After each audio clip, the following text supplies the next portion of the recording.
Juan José, ¿me escuchas? Ahora sí, profe. Buenas tardes. Hola, buenas tardes. No sé qué pasa, no funciona la cámara, pero bueno, ahora sí. Sí, señora. Ahora Ah, sí. bueno, estaba aquí poniendo problema. ¿Cómo vas? Bien, sí, señora. Muy bien. Pues, ¿cómo ha estado, Sí. profe? Pues bien, ahí este fin de semestre lleno de, ya sabes, todo las tareas que uno acumula y los demás acumulan. O sea, es una cosa tremenda. Pero ahí vamos. Me imagino, Sí. profe, señora. Y entonces, cuéntame un poco cómo están las cosas con lo del proyecto. Bien, profe, pues decidí escribirte el correo porque, bueno, volví otra vez. No sé cuántas veces llevo ya a acercarme al Timeo y me di cuenta que encuentro pertinente el primero dialogar contigo, el cómo más o menos estoy leyendo el texto, volver a ciertos pasajes y que eso, digamos, sea también o me sirva para empezar ya a escribir algo sobre por lo menos el resumen del Timeo. Ujú. Sí, señora, entonces por eso también decidí enviarte ese correo porque me gustaría volver sobre algunas partes del Timeo en el que se habla, en los que se habla del tiempo, sobre el tiempo. Eh, sí, la mayoría están al principio de la intervención de Timeo. Entonces, pues sí, es más o menos por eso que Ujú. decidí hablar contigo, profe. Sí, señora. Ok, pues no lo tengo muy fresco, la verdad, el diálogo, entonces si quieres ponme un poquito en contexto y vamos a los pasajes que te interesan. Listo, sí, señora. Al principio del diálogo, Sócrates se reúne con Timeo, con Critias y con, se me fue el nombre del Hermócrates, porque el día anterior ellos se habían reunido en la casa de Sócrates y Sócrates les había hablado sobre, bueno, hacen un poco como un resumen de la República. Hablan Ujú. de cómo ese día anterior habían creado más o menos como una república ideal y se recogen algunos elementos específicos. Por ejemplo, el que los hijos no fueran solo como de dos personas, sino de la ciudad, que todos los hombres fueran sus padres, que todas las mujeres fueran sus madres. Se habla también de los militares, de la formación educativa que debían tener los militares y Ujú. también de cómo ellos se debían organizar, de la naturaleza, digamos, propia de cada uno de los militares, que debía ser como, eh, quizás valiente, pero al mismo tiempo también como muy prudente, que fuera, digamos, como muy feroz con los enemigos, pero muy tranquila con los de la propia ciudad. Y así se va hablando más o menos de eso, haciendo un resumen de lo que ellos habían hablado el día anterior y acuerdan ese día anterior que ellos le deben a Sócrates un discurso pues, por la intervención que había hecho el mismo Sócrates ese día anterior. Es decir, que ellos acuerdan encontrarse nuevamente y recibir, mejor dicho, ofrecer a Sócrates un regalo y en ese caso, pues ellos le proponen eh, hacer, bueno, que cada uno de ellos, Critias, Hermócrates y Timeo, haga una intervención particular a propósito Timeo de la creación del universo, Ujú, Critias sobre, bueno, de la creación del universo y cómo se llega hasta el ser humano. Luego, Critias hablaría sobre como una imaginación de esa república o una puesta, digamos, en práctica de esa república ideal. Y Hermócrates, bueno, no recuerdo exactamente cuál es la intervención de él. ujú, Pues, lo cierto es que se inicia contando la historia de una ciudad anterior a los griegos,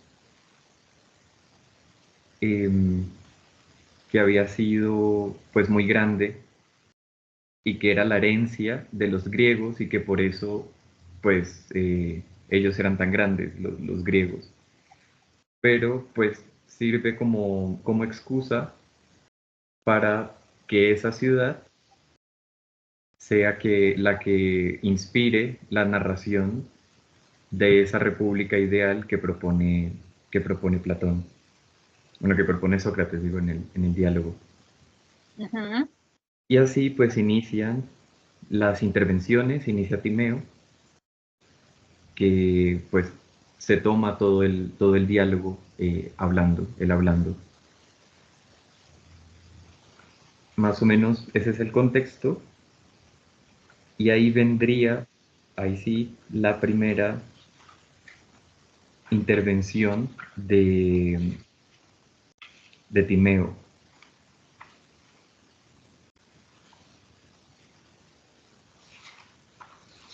Yo Déjame tengo, ver si tengo acá una versión en PDF.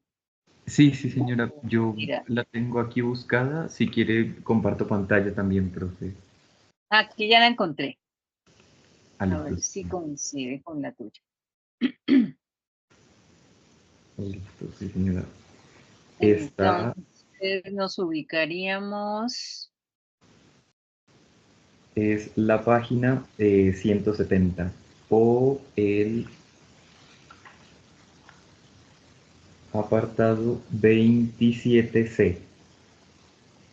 Justo esta que tengo acá no tiene la numeración original, pero espérate, cuando comienza Timeo, dices, Sí, sí señora. empiézame a leer un poco a ver. Igual también, profe, eh, ahí comparto por el chat el PDF que tiene la misma paginación y Ah, es el mismo texto que tengo aquí también.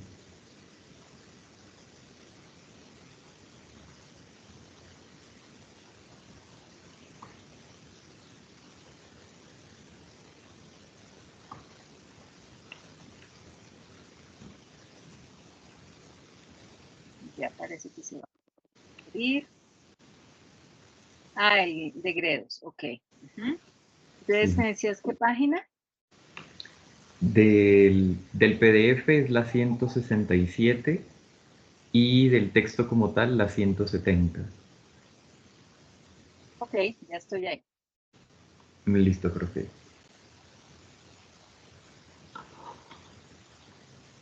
Ahí inicia pues la intervención de Timeo. El primer párrafo es como una invocación a los dioses, a que le ponga como buenas palabras a él y al mismo tiempo sea, digamos, ponga buen entendimiento a quienes lo escuchan. Ujú. Entonces me voy al segundo párrafo. Dice, pues bien, en mi opinión hay que diferenciar primero lo siguiente: ¿qué es lo que es siempre y no deviene, y qué lo que deviene continuamente pero nunca es? Uno puede ser comprendido por la inteligencia mediante el razonamiento, el ser siempre inmutable. El otro es opinable, por medio de la opinión unida a la percepción sensible no racional. Nace y fenece, pero nunca es realmente. Además, todo lo que deviene, deviene necesariamente por alguna causa. Es imposible, por tanto, que algo devenga sin causa. Cuando el artífice de algo, al construir su forma y cualidad, fija constantemente su mirada en el ser inmutable y lo usa de modelo, lo así hecho será necesariamente bello, pero aquello cuya forma y cualidad hayan sido conformadas por medio de la observación de lo generado, con un modelo generado, no será bello. Acerca del universo, o cosmos, o si en alguna ocasión se le hubiera dado otro nombre más apropiado, usémoslo, debemos indagar primero lo que se supone que hay que considerar en primer lugar en toda ocasión, si siempre ha sido sin comienzo de la generación, o si se generó y tuvo algún inicio. Es generado, pues es visible y tangible y tiene un cuerpo, y tales cosas son todas sensibles y lo sensible, captado por la opinión unida a la sensación, se mostró generado y engendrado. Decíamos además que lo generado debe serlo necesariamente por alguna causa. Descubrir al Hacedor y Padre de este universo es difícil, pero una vez descubierto, comunicárselo a todos es imposible. Por otra parte, hay que observar acerca de él lo siguiente: ¿qué modelo contempló su artífice al hacerlo?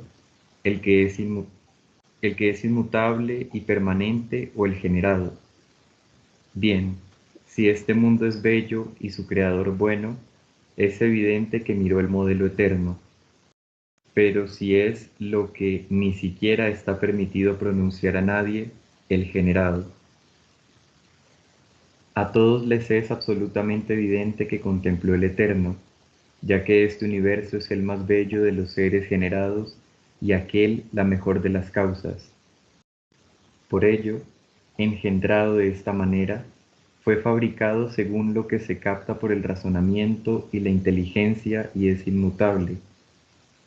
Si esto es así, es de total necesidad que este mundo sea una imagen de algo. Por cierto, lo más importante es comenzar de acuerdo con la naturaleza del tema. Entonces, acerca de la imagen y de su modelo, hay que hacer la siguiente distinción en la convicción de que los discursos están emparentados con aquellas cosas que explican. Los concernientes al orden estable, firme y evidente con la ayuda de la inteligencia son estables e infalibles, no deben carecer de nada de cuanto conviene que posean los discursos irrefutables e invulnerables. Los que se refieren a lo que ha sido asemejado a lo inmutable, dado que es una imagen, han de ser verosímiles y proporcionales a los infalibles. Lo que el ser es a la generación es la verdad a la creencia. Por tanto, Sócrates, si en muchos temas, los dioses y la generación del universo, no llegamos a ser eventualmente capaces de ofrecer un discurso que sea totalmente coherente en todos sus aspectos y exacto, no te admires, pero si lo hacemos tan verosímil como cualquier otro, será necesario alegrarse, ya que hemos de tener presente que yo, el que habla, y vosotros, los jueces, tenemos una naturaleza humana, de modo que acerca de esto conviene que aceptemos el relato probable y no busquemos más allá. Ujú. Sí, señora, esa es eh, la Y ahí primera. es donde, Por ujú, interés.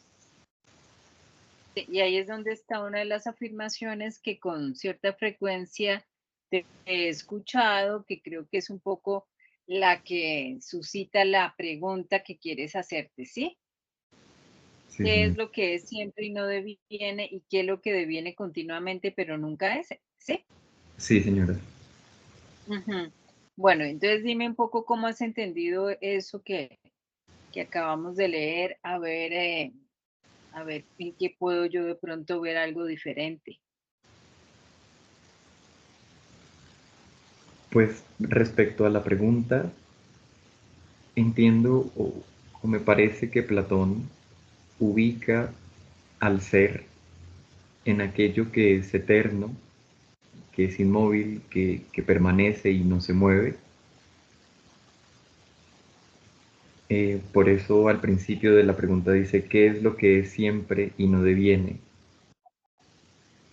Porque pareciera que lo que es siempre y no se mueve, ¿no? Y como que hace una relación entre aquello que no deviene con aquello que es. Y Ujú, por otro lado, eh, lo que deviene entonces no sería en Platón, no es aquello que cambia, aquello que sí que deviene. Mm, ujú, sí, sí, señora. Entiendo ujú. que más o Sí, menos así sería la... de esa frase en particular, de esa afirmación. Sí, digamos que eso es una tesis que está en varios de los discursos de Platón, en la propia República está muy claro cuando se plantea cómo el ascenso hacia el mundo inteligible supone un encuentro con realidades cada vez menos sujetas al cambio, al devenir y por lo tanto realidades más auténticas en contraposición a el mundo sensible que se revela entonces ser una realidad tan solo aparente. Y lo que la hace aparente es justamente el que en ella nada se mantiene de forma permanente, todo está constantemente cambiando y en ese sentido ahí hay una, digamos, una realidad que es demasiado, digámoslo así, inestable y por lo mismo poco real. Sí, entonces esa tesis está aquí también, es la misma, en esa pregunta es lo mismo.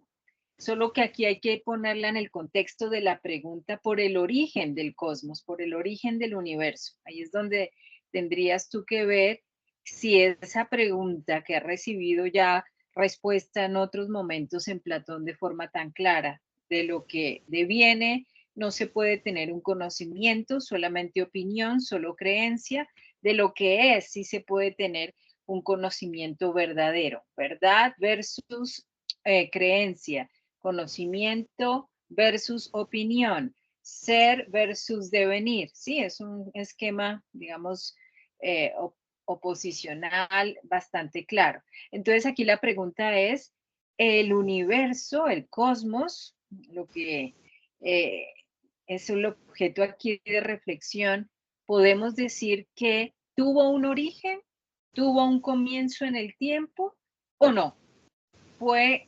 engendrado o generado o no. Esa es como la pregunta. Y la pregunta en el marco de lo dicho antes cobra más fuerza porque diríamos el universo pareciera estar gobernado por unas leyes, un orden, una cierta perfección. Y eso tendríamos que ver cómo se hace o no compatible con el hecho de que se haya originado o no. Porque la pregunta es, ¿tiene un inicio en el tiempo o no tiene el inicio? Si tiene el inicio, ¿cómo fue ese inicio? ¿Quién fue la causa de ese inicio? Si no tiene un inicio, si siempre ha sido, si hay algo que podríamos decir que es permanente, entonces, ¿qué es lo que es permanente en ese universo que está cambiando? Como que es ahí donde la pregunta por el universo como que atiza, se puede decir, la preocupación por distinguir qué es lo que es siempre y qué es lo que deviene y por lo tanto no es, ¿sí? Porque el universo parece que no sabemos, esa es la pregunta, no sabemos si siempre fue. Si no fue, cuándo comenzó y si comenzó, está sometido también al final, porque lo que tiene un comienzo tiene un final, ¿no? Eso es casi que imposible afirmar que hay un inicio y no afirmar simultáneamente que hay un final, porque eso quiere decir que necesitó, por así decirlo, una causa superior que lo trajera a ser y por lo tanto si esa causa deja de causarlo, el universo dejará de ser, es decir, tendrá un término, un fin. Entonces, ahí hay un montón de preguntas que están involucradas alrededor de lo que es el asunto central, que es el origen del universo.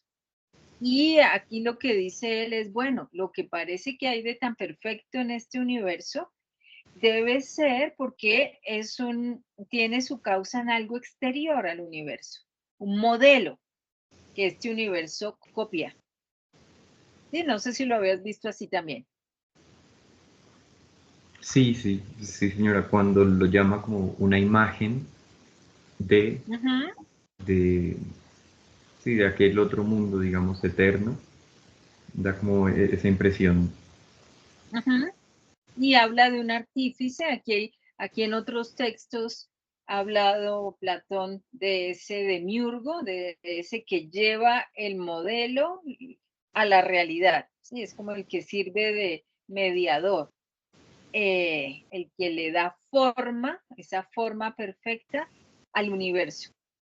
Mm, en otros casos, entonces lo distingue al demiurgo del, digamos, del dios que causa el universo, porque se necesitaría alguien que sea, como quien dice, el que concibe, que tiene en su intelecto ese modelo y hay quien lo lleva a la realidad, el que le da la forma, ese sería el demiurgo. Aquí no está hablando de eso, pero se entiende un poco que está preguntándose quién es ese artífice, cuál es su papel, de dónde tomó el modelo, cómo lo llevó a la realidad. Es un poco, digamos, la cosa.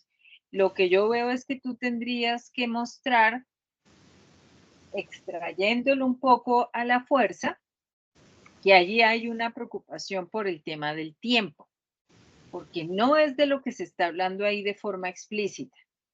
De forma explícita, el tema es el origen del universo, la causa primera de lo que existe y el hecho de que haya tenido un inicio en el tiempo, pero no el carácter temporal mismo del universo, no es lo que ahí pareciera estar, digamos, expuesto a primera vista. Y en ese sentido, tú tienes que hacer, me parece a mí, el esfuerzo en ese pasaje y con otros más, de leer entre líneas las preguntas para dirigirlas a la preocupación tuya, que es la preocupación que dice Platón sobre el tiempo, cómo piensa el tiempo y cómo lo piensa en relación con la forma como él piensa el ser. ¿Qué nos diría en este contexto sobre el universo Platón sobre esa otra pregunta que no está ahí de manera evidente? Te toca a ti extraerla. ¿M? Ujú. Sí, sí, señora. Eh, Quizás también la relación podría estar ya como vista un poco en ese pasaje, pero en un pasaje posterior de la página 182, ahí ya habla propiamente del tiempo y también vuelve sobre esto de la imagen de la eternidad. Espérate, a ver, lo busco. Mm, no sé dónde quedó. Es la 182 del libro propiamente y del PDF.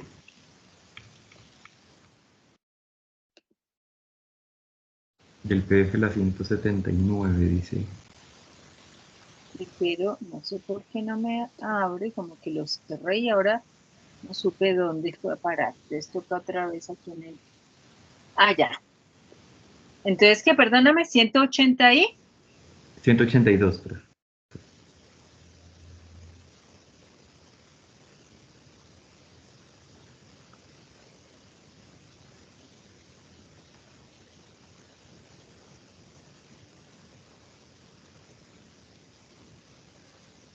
Ya. listo. Ahí, al principio del segundo párrafo, cuando dice cuando su padre y progenitor, voy a leer ese pedacito, pero cuando su padre y progenitor vio que el universo se movía y vivía como imagen generada de los dioses eternos, se alegró y feliz tomó la decisión de hacerlo todavía más semejante al modelo. Entonces, como este es un ser viviente eterno, intentó que este mundo lo fuera también en lo posible, pero dado que la naturaleza del mundo ideal es sempiterna y esta cualidad no se le puede otorgar completamente a lo generado, procuró realizar una cierta imagen móvil de la eternidad, y al ordenar el cielo, hizo de la eternidad que permanece siempre en un punto, una imagen eterna que marcha según el número, eso que llamamos tiempo. Antes de que se originara el mundo, no existían los días, las noches, los meses ni los años. Por ello, planeó su generación al mismo tiempo que la composición de aquel. Estas son todas partes del tiempo, y el era y el será son formas devenidas del tiempo que de manera incorrecta aplicamos irreflexivamente al ser eterno, pues decimos que era, es y será, pero según el razonamiento verdadero, solo le corresponde el es, y el era y el será conviene que sean predicados de la generación que procede en el tiempo, pues ambos representan movimientos, pero lo que es siempre idéntico e inmutable no ha de envejecer ni volverse más joven en el tiempo, ni corresponde que haya sido generado, ni esté generado ahora, ni lo sea en el futuro, ni en absoluto nada de cuanto la generación adhiere a los que se mueven en lo sensible, sino que estas especies surgen cuando el tiempo imita la eternidad y gira según el número. Y además, también lo siguiente, lo que ha devenido es devenido, lo que deviene está deviniendo, lo que devendrá es lo que devendrá, y el no ser es no ser. Nada de esto está expresado con propiedad, pero ahora quizás no es el momento oportuno para buscar exactitud. Y ahí un poquito después también dice, el tiempo por tanto, nació con el universo, para que generados simultáneamente, también desaparezcan a la vez, si en alguna ocasión tiene lugar una eventual disolución suya, y fue hecho según el modelo de la naturaleza eterna, para que este mundo tuviera la mayor similitud posible con el mundo ideal, pues el modelo posee el ser por toda la eternidad, mientras que éste es y será todo el tiempo completamente generado. La decisión divina de crear el tiempo hizo que surgieran el Sol, la Luna y los otros 5 cuerpos celestes que llevan el nombre de planetas para que dividieran y guardaran las magnitudes temporales. Después de hacer el cuerpo de cada uno de ellos, el Dios los colocó en los circuitos que recorrían la revolución de lo otro, 7 cuerpos en 7 circuitos, la Luna en la primera órbita alrededor de la Tierra, el Sol en la segunda sobre la Tierra, y el lucero, y el que se dice que está consagrado a Hermes, en órbitas que giran a la misma velocidad que la del Sol, pero con una fuerza contraria a él, razón por la que regularmente se superan unos a otros el Sol, el planeta de Hermes y el lucero. Si alguien quisiera detallar dónde colocó los restantes planetas y todas las causas por las que así lo hizo, la argumentación, aunque secundaria, presentaría una dificultad mayor que la que merece su objeto. No obstante, quizá más tarde con tranquilidad podamos explicarlo de manera adecuada. Bueno, quizás hasta ahí.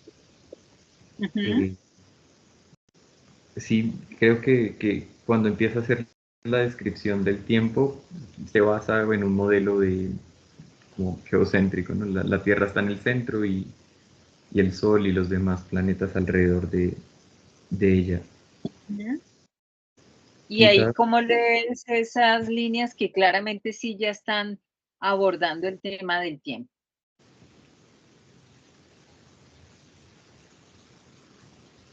mm, teniendo en cuenta la relación entre pues el ser y el tiempo y lo que habíamos dicho antes, en este caso pareciera que el tiempo es también o hace parte de esa imagen móvil o de esa imagen de, de aquel ser eterno. Mm,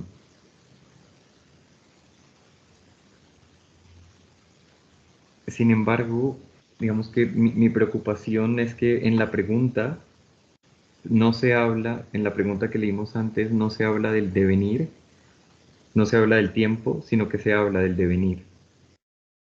Entonces, La primera parte que leíste de páginas atrás, ¿sí? sí, sí, señora. Ujú. Entonces, pareciera que quizás lo importante del texto, del trabajo que quiero hacer es establecer también una relación entre lo que deviene con lo temporal. Mm, en tanto, pues la pregunta ya está estableciendo una relación entre lo que es y lo que deviene, lo que no es y lo que deviene. Entonces, habría ahora, lo importante creo es establecer también una relación entre lo que es con lo temporal y lo que es con lo no temporal y lo que no es con lo temporal. Ujú. Mm, sin embargo, creo que quizás el tiempo, por supuesto, no es lo mismo que el devenir. Están unidos por algunos aspectos importantes, quizás por el movimiento, porque en el devenir y en el tiempo están implícitos eso del era, es y será, que Ujú. el ser es siempre un es. Sin embargo, creo que en el tiempo está el carácter del número. Está, por ejemplo, ahí lo habla después de las órbitas y de cómo el Sol, la Luna y los astros eh, son como dimensiones numéricas del tiempo y que no sé si podría encontrar propiamente en el devenir, porque el devenir, quizás del devenir no se dice quizás algo del número, sino propiamente del movimiento. Ujú. Devenir no es solamente movimiento, devenir es un estar dejando de ser, ¿sí? Piénsalo así. Devenir es todo aquello que constantemente está dejando de ser. Y en ese dejar de ser entra el hecho de que deja de ser lo mismo que era para llegar a ser otra cosa, deja de estar en un sitio para estar en otro sitio, deja de ser para pasar a simplemente desaparecer o no ser, dejar de existir. Entonces, devenir es ese, es esa suerte de desaparición progresiva de todo lo que es, a la que está sometido todo lo que es un estar dejando de ser. Y ahí está implicado, desde luego, el paso del tiempo y está eventualmente implicado un movimiento que se puede entender también de forma espacial, pero sobre todo un movimiento en el sentido de que nada permanece siendo lo que era, como era, donde era. Entonces, eso es el devenir y la pregunta es, ¿cuál es la relación con el tiempo? La respuesta, uno puede dar una respuesta inmediata, fácil. El devenir, que es esto que está siempre dejando de ser, está sometido al paso del tiempo, o sea, son indisociables, porque el paso del tiempo es esto corrosivo que le quita permanencia, presencia, consistencia a lo que es y lo va, digamos, diluyendo, ¿sí? Entonces, devenir y tiempo están íntimamente ligados. Dices bien cuando dices, no creo que sea lo mismo, no es lo mismo, pero no se los va a poder separar. Y del mismo modo, porque recuerda que aquí con Platón tenemos un modo de pensar que es oposicional. Entonces, devenir, tiempo, movimiento, eventualmente uno puede decir, bueno, el tiempo se puede medir y la forma de medirlo puede ser a través de los ciclos, un día, una estación, un año, ¿sí? En el caso de lo que está del otro lado, en lugar de devenir, tenemos ser. En lugar de temporalidad o de tiempo, tenemos eternidad. En lugar de movimiento, tenemos estabilidad. En lugar de multiplicidad tenemos unidad. O sea, es claramente un modelo dualista. Entonces, aquí frente al tiempo que hay, eternidad. ¿Cómo describió en esas líneas la relación entre eternidad y tiempo? Porque entre ser y devenir es claro que el devenir es prácticamente todo lo opuesto al ser. Nada de lo que se puede decir del ser se puede decir del devenir. De la eternidad y del tiempo pasa lo mismo, según tú lo viste ahí. Mm,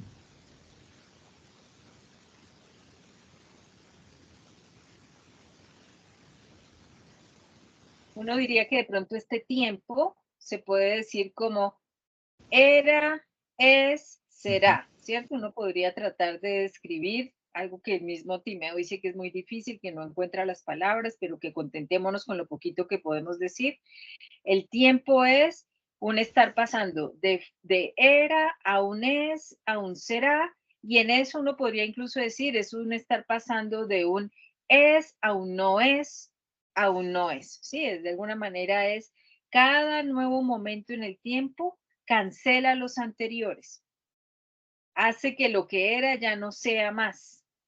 Y eso quiere decir que lo que ahora es un futuro respecto de lo que antes era. El futuro cancela el presente y el pasado. Y esto no pasa en el lado, digamos, de lo, de lo eterno. En el lado de lo eterno, ahí es un solo es, un es siempre presente. Aquí es un presente que nunca logra ser totalmente presente, porque cuando lo es, ya quedó cancelado por el futuro, y cuando lo era, quedó cancelado también por la venida del siguiente. Entonces, en ese sentido, uno diría es todo lo opuesto. En lo eterno es un es constante. El tiempo es un es que nunca llega a ser ese es todo el tiempo, de manera permanente. Sí, entonces ahí hay una relación opuesta, pero entonces si es tan opuesta, la pregunta es, ¿en qué medida este universo que es devenir, que es temporal, que es múltiple, que es sensible, que es material, reenvía, remite a esto que es eterno, uno, etcétera? Es el problema de la teoría de las ideas de Platón. ¿Cómo participa este universo con estas características de esta realidad que es tan opuesta? ¿Cómo es posible entender eso? Es una imagen, es una copia, es una imitación, son las maneras como él intenta que lo entendamos, pero resulta difícil ver cómo algo que es tan distinto remite a eso otro que se le opone. ¿Qué es lo que hay aquí que le ayuda a uno a dar el brinco, por así decirlo, para pensar allá?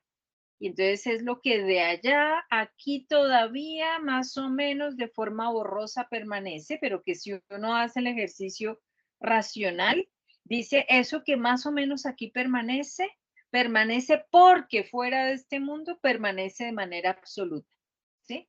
Entonces ahí es donde lo que alcanza a ver que más o menos permanece, le permite decir seguramente en otro ámbito de la realidad permanece absolutamente.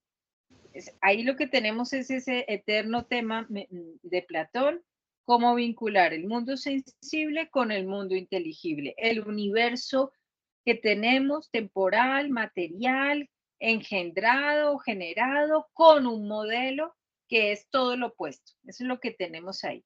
Y digamos que tú has hecho bien en decir, claro, no hay devenir si no hay tiempo.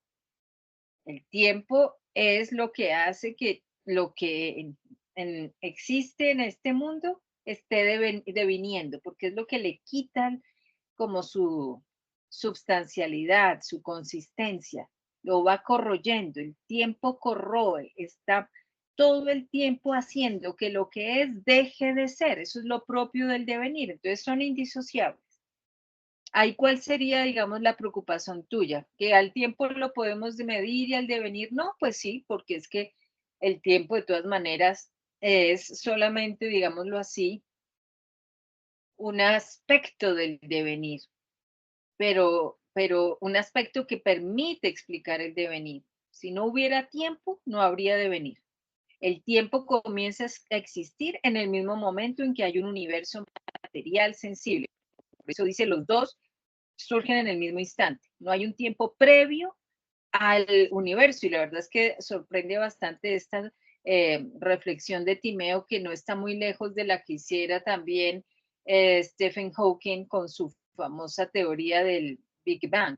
Y antes del Big Bang no hay tiempo. Si tú lees el texto de él, El origen del tiempo, o El origen del universo, ya no me acuerdo, creo que es El origen del tiempo, que él escribe. Antes de que haya universo, no hay tiempo. No hay un antes. Hablar de antes o de después solo tiene sentido cuando ya el universo existe, porque ya está sometido al, digamos, al carácter temporal de la realidad. Antes es una manera equivocada de hablar, como decía Timeo. Sin universo no hay tiempo, con universo hay tiempo, porque el universo fue engendrado, está sometido al devenir. Cuando no hay universo, hay un modelo y este es eterno, un eterno presente. El tiempo es un presente que está dejando de ser presente cada vez. El presente viene cancelado por otro presente que devora el anterior presente, que devora el anterior presente. De ahí la imagen de Cronos que devora a sus hijos, ¿no? El tiempo devora.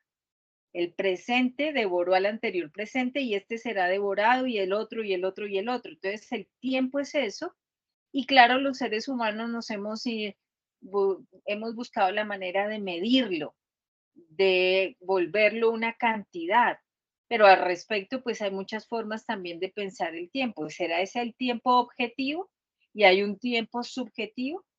El tiempo de un día son 24 horas objetivamente hablando, pero el tiempo de un día subjetivamente es muy distinto según cómo uno lo viva, ¿sí? Pero igual, en todo caso, ese tiempo objetivo que uno diría que es el que opera sobre el universo material, uno lo puede intentar medir, pero no agota lo que es la naturaleza del tiempo, porque nosotros podemos vivir el tiempo separados, distantes de ese tiempo objetivo, ¿sí? Entonces, el tiempo como algo cuantificable es un aspecto del tiempo, pero no es todo lo que del tiempo se pueda decir. Y sí, claro, devenir y temporalidad son indisociables, con lo cual ser y atemporalidad, o en este caso eternidad, son indisociables. Ahí él habló de que el tiempo es una imagen móvil de esa eternidad, ¿cierto? Sí, sí, señora. ¿Y tú cómo entiendes eso? Es difícil, claramente. Sí, sí, sí. Aunque quizás me deja pensando también que el texto propiamente no dice el tiempo es una imagen móvil, sino que dice mm,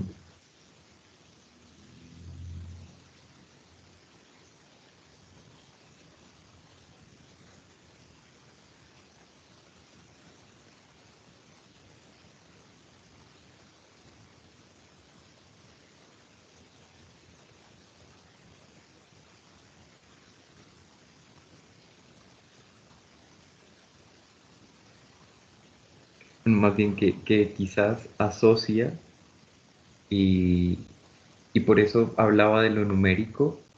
Dice, procuró realizar, bueno, dado que la naturaleza del mundo ideal es sempiterna y esta cualidad no se le puede otorgar completamente a lo generado, procuró realizar una cierta imagen móvil de la eternidad y al ordenar el cielo, hizo de la eternidad que permanece siempre en un punto una imagen eterna que marcha según el número, eso que llamamos tiempo. Ujú. Sí, yo diría que aquí la manera como uno podría entender eso es, el universo está sometido al devenir, pero el universo es una imagen de esa eternidad que siempre es, que nunca cambia. Pero aquí en el universo hay un orden, hay una armonía, hay algo que no es absolutamente caótico, hay unos principios que gobiernan lo que es. Esos principios, y aquí hay que ver un poco la resonancia pitagórica que hay en Platón, esos principios que gobiernan el orden de este mundo móvil son principios numéricos que remiten a una realidad, ella puramente formal, puramente inteligible, puramente, sí, diríamos, no sabría si se puede decir allí algo como lógico, no creo, pero que es una pura forma, es una forma que no está sometida al cambio, pero aquí nos queda un recuerdo de esa forma, en el orden que lleva ese movimiento. Los planetas no se mueven de forma caótica. Es bien interesante que ya Platón ahí sabía que había órbitas distintas y que se mueven rápido. El planeta de Hermes es Mercurio, el lucero es Venus, y no van alrededor del Sol con la misma velocidad.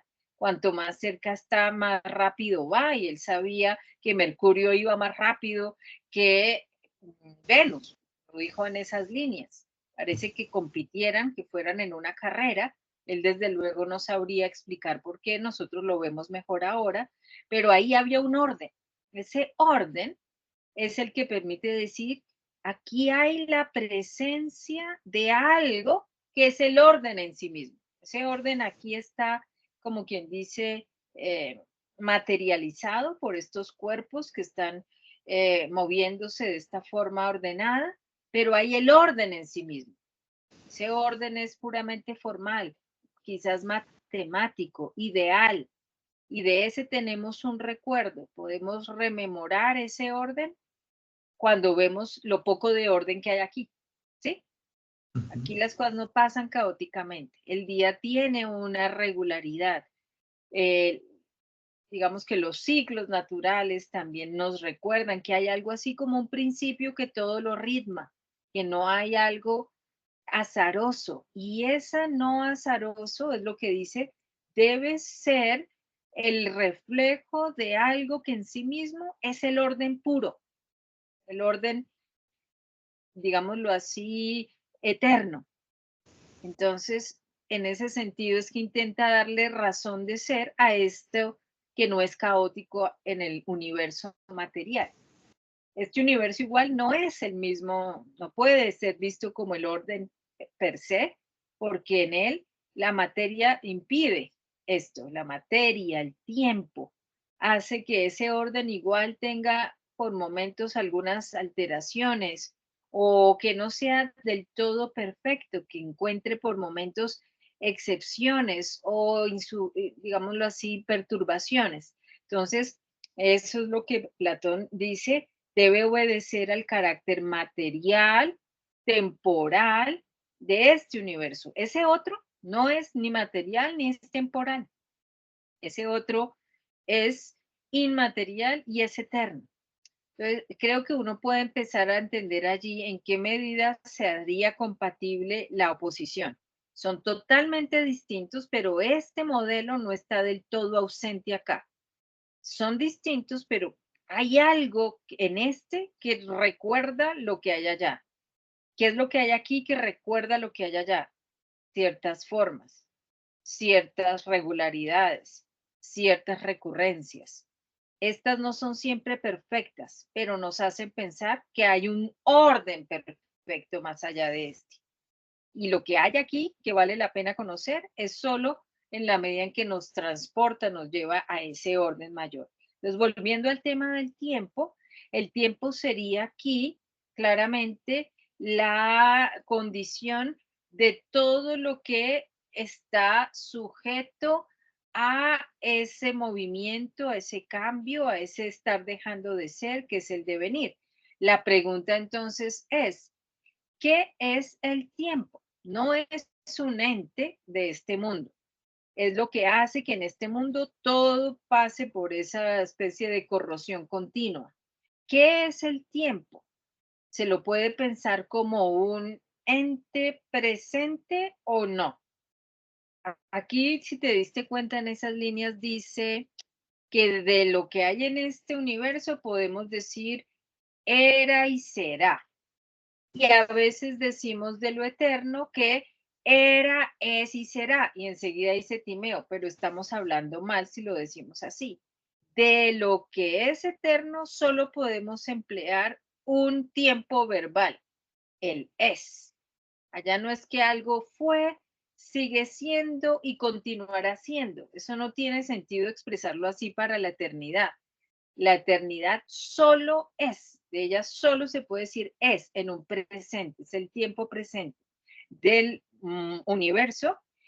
Lo más, digamos, paradójico es que cuando intento decir que es presente, ya estoy diciendo algo que no vale para el mundo, para este mundo sensible. Digo es y en el mismo momento en el que digo es, ya no es. ¿Sí?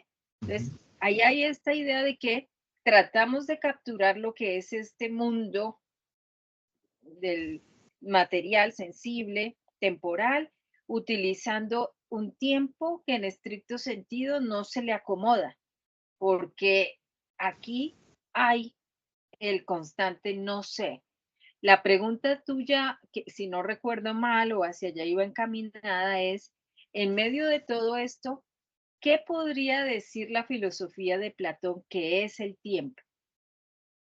Porque ya está claro que tiempo y devenir son indisociables, pero ¿qué puedo decir? Puedo decir el tiempo es, y daría la impresión de que si digo el tiempo es, estoy hablando mal, así como cuando hablaría mal de la eternidad, digo fue, es y será, no le cabe. O sea, decir así es decir mal. Entonces, probablemente cuando yo digo el tiempo es, ahí parece que también estoy cometiendo un error, porque el tiempo no es. Ese verbo en ese tiempo vale para la eternidad, no para el tiempo. Entonces, cómo debo hablar del tiempo? ¿Qué debo decir sobre el tiempo?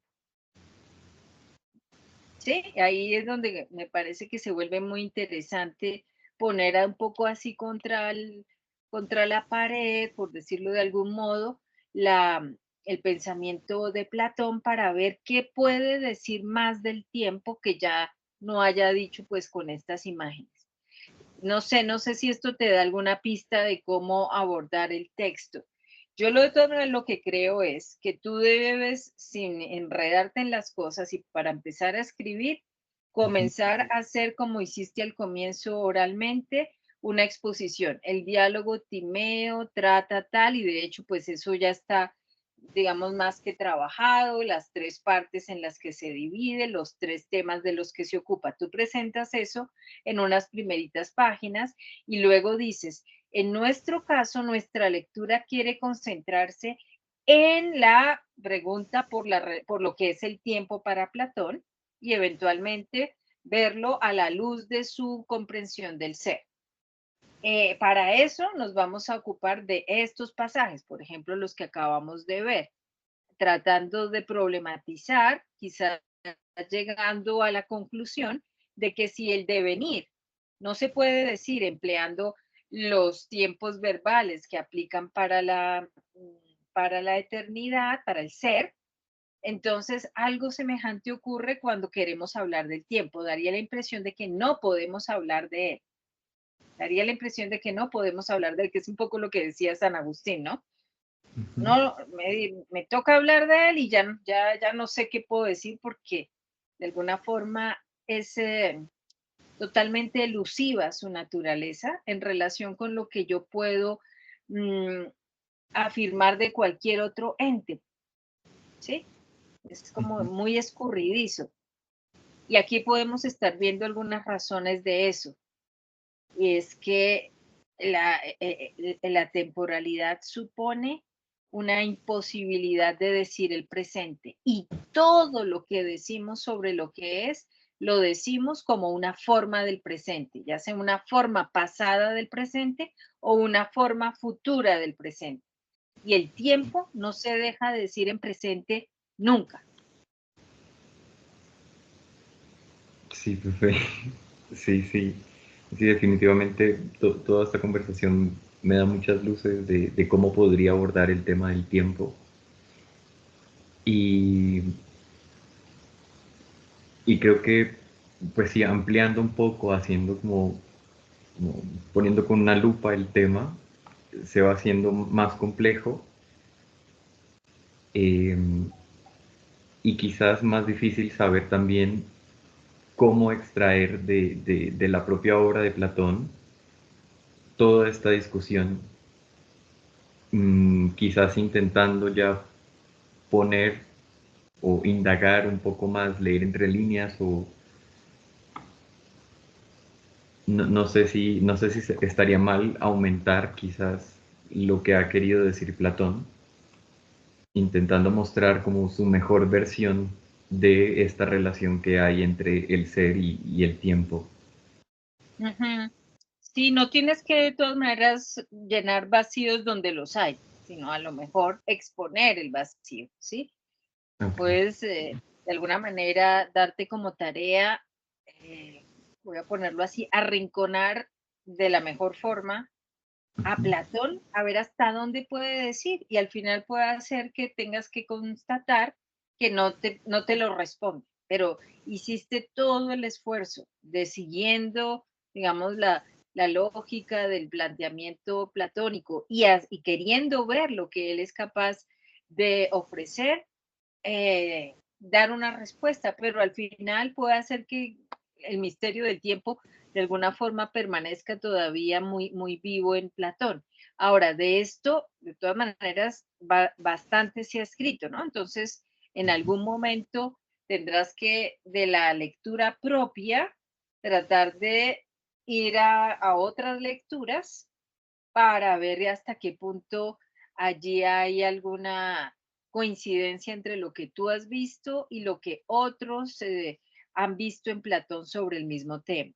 Quiero que miremos aquí a ver cómo es que se comparte.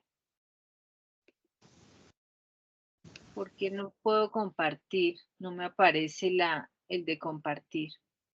Mm, No, aplicación, a mí vista. me aparece en la parte superior derecha al lado de salir, del botoncito rojo, justo a la izquierda hay un coso que dice compartir. Tiene una Ah, sí, de arriba. sí, sí. A ver, porque aquí tengo ahí se comparte, ¿ya estás viendo? No, todavía no estoy viendo. Ahora sí. Ahora sí, pero no sé dónde quedó lo que iba a compartir. Aquí, este texto. Te lo voy a mandar, pero miremos en qué puede ser útil. ¿Ese no te lo había mandado? Sí, sí, señora. Sí, sí, sí. Ah, bueno, es que yo sí decía, creo que este sí, porque este es específico sobre el timeo, mira, y es de uno de los clásicos, digamos, especialistas más conocidos de Platón, que es el señor Comfort.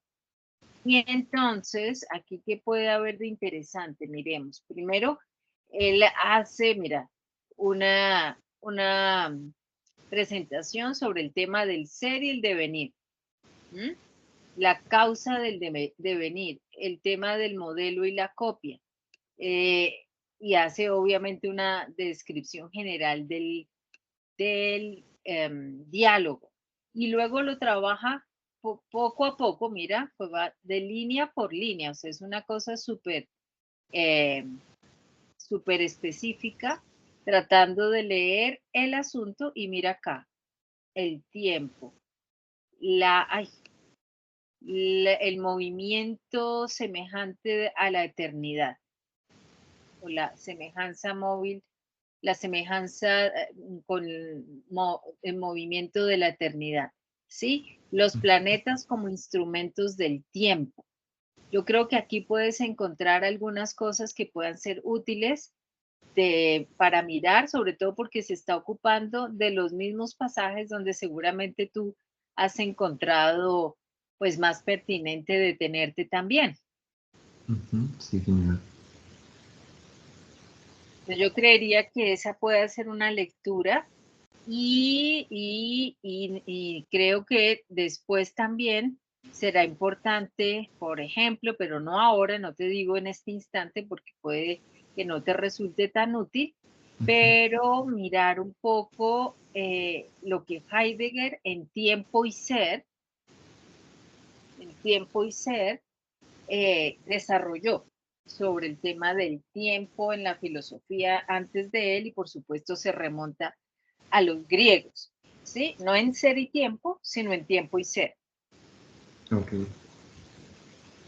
Pero ve con calma, primero dedícate al propio Platón, porque ya sabemos que Heidegger, igual en su manera de leer a otros, ya está ahí como introduciendo su propia filosofía, entonces no siempre es una manera tan fiel, digamos, de llegar a las ideas de quien él está leyendo, pero claro, como le encuentra un aspecto que por lo general pasaba desapercibido de aquellos a quienes lee, entonces pues nos resulta muy revelador de cosas que a otros no se le pasaron por la cabeza.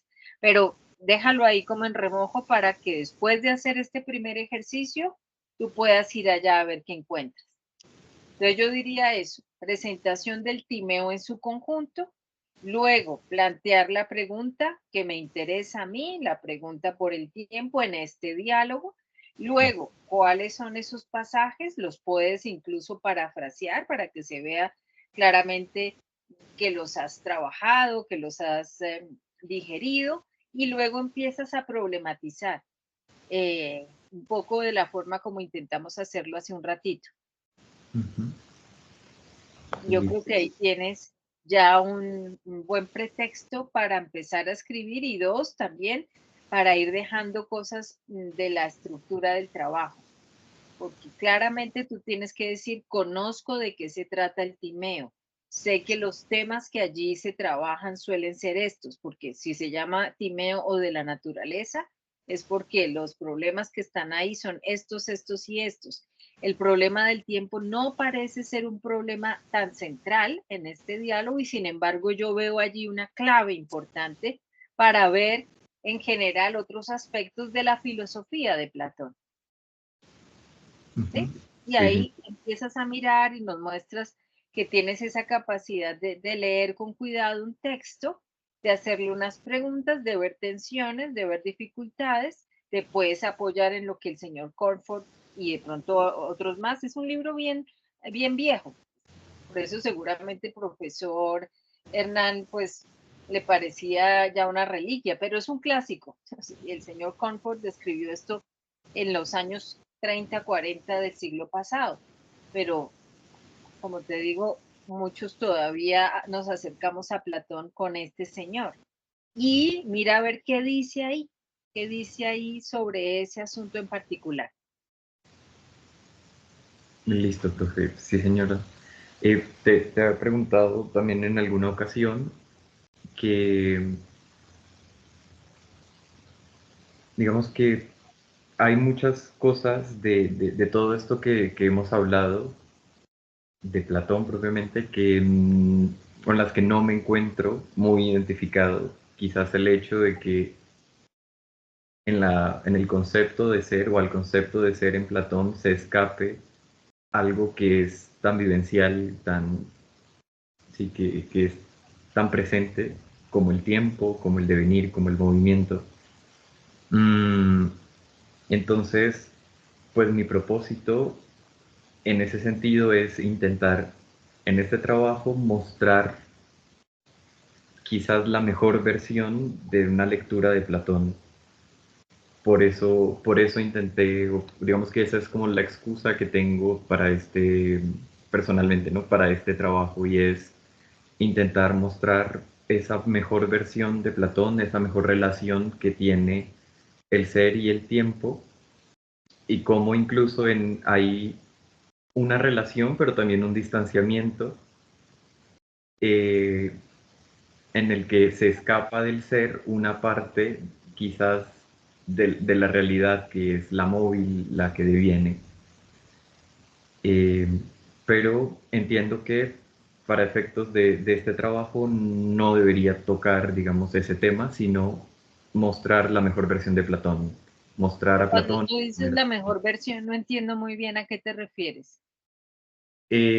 Pues no sé si la mejor, pero sí exponer, digamos,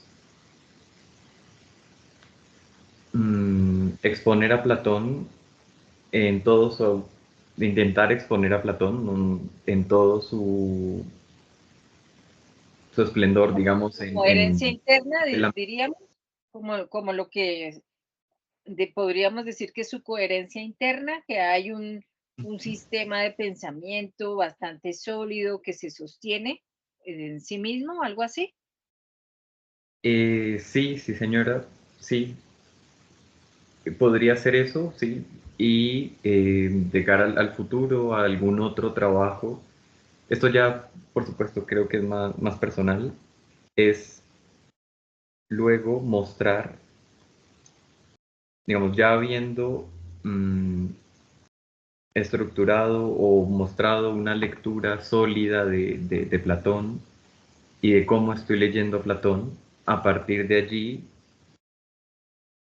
eh, encontrar los puntos, o como dirías tú, como esos cuestionamientos eh, que voy arrinconando de Platón y que va dejando, va mostrando esos vacíos en el pensamiento de él. Ujú. Sí, Debería, entiendo. Un poco como un aspecto más o una actitud más crítica frente al autor. sí señora, mi pregunta es entonces, ¿debería en este trabajo intentar eh, mostrar esa actitud crítica o debería mostrar, digamos, a Platón eh, con los propios términos de Platón, intentando hacer una lectura más bien, no sé, sólida, no sabría cómo decirlo, del Ujú. propio texto? No, yo creo que no riñe una cosa con la otra y creo que las dos Sí. habría un poco que hacerlo. O sea, debes reconstruir el texto de una forma juiciosa, eso quiere decir leerlo por ti mismo, leerlo con ayuda de otros especialistas, haciéndoles unas preguntas. Y luego problematizar, que sería ya de alguna forma poner a Platón a prueba frente a algunas otras cuestionamientos que tú crees que son relevantes. Una filosofía que en algún sentido niega que el devenir sea, es una filosofía capaz de responder a cierto tipo de experiencias subjetivas como la angustia, como el temor ante la muerte. ¿Cómo lo hace? ¿Sí? Entonces, ¿me convence o no me convence esta filosofía? Que primero me he encargado de presentar, como tú dices, en su mejor versión, o sea, mostrar lo sólida que es, lo internamente articulada que está, la unidad que lo recorre. Pero luego un poco desde fuera me hago preguntas para problematizarlo y trato de constatar qué tan lejos puedo llegar en respuestas satisfactorias a esas preguntas con base en lo que me parece que ofrece esa filosofía y que me tome el tiempo de entenderla lo mejor que pude, ¿sí? Entonces, las dos cosas me parece que tienen que estar presentes. Ok, listo, sí señora. Esa era mi última pregunta. Ujú. Entonces, pues eso quiere decir que tienes mm, una semanita más o menos para empezar a articular todo esto, porque Ujú. recuerda que la idea es entregar un avance escrito de este sábado en 8. Sí señora. ¿Y si crees que lo logras o tienes muchos trabajos en el camino? Pues tengo muchos trabajos porque estoy viendo solo la maestría y pues si la maestría es más demandante que el pregrado, dejan muchos más Ujú. trabajos y más extensos. Sí. Y el asunto es que no te puedo decir que tendrías mucho más tiempo porque ya después de ese sábado, el siguiente viernes yo tengo que subir notas a más tardar y llegan todos los trabajos de la maestría y los del doctorado ese mismo fin de semana. Entonces resultaría muy difícil. Máximo el lunes siguiente podrías tomarte hasta el mediodía para que yo vaya adelantando con los que me llegan, pero sí tienes que fijarte ya ese plazo. Listo, sí señora. Entonces, procuraré en esa primera versión hacer hacer la presentación del texto, Ujú, de qué se habla, y la presentación del tema, cómo, ujú. o más bien qué de todo de ese texto extraigo para la discusión. Exacto. Bien, Ujú. muy bien. Entonces eso, aquí lo importante es que ya comiences a escribir, que eso que te retiene ya en la medida de lo posible lo empieces a vencer, porque si no, se puede, ahí sí hacer eterno el asunto. Listo, sí señora. Listo, profe, entonces. Bueno, Juan José, Ah, entonces ánimo, espero que haya servido un poco el ejercicio de lectura y esperar entonces lo que me envíes.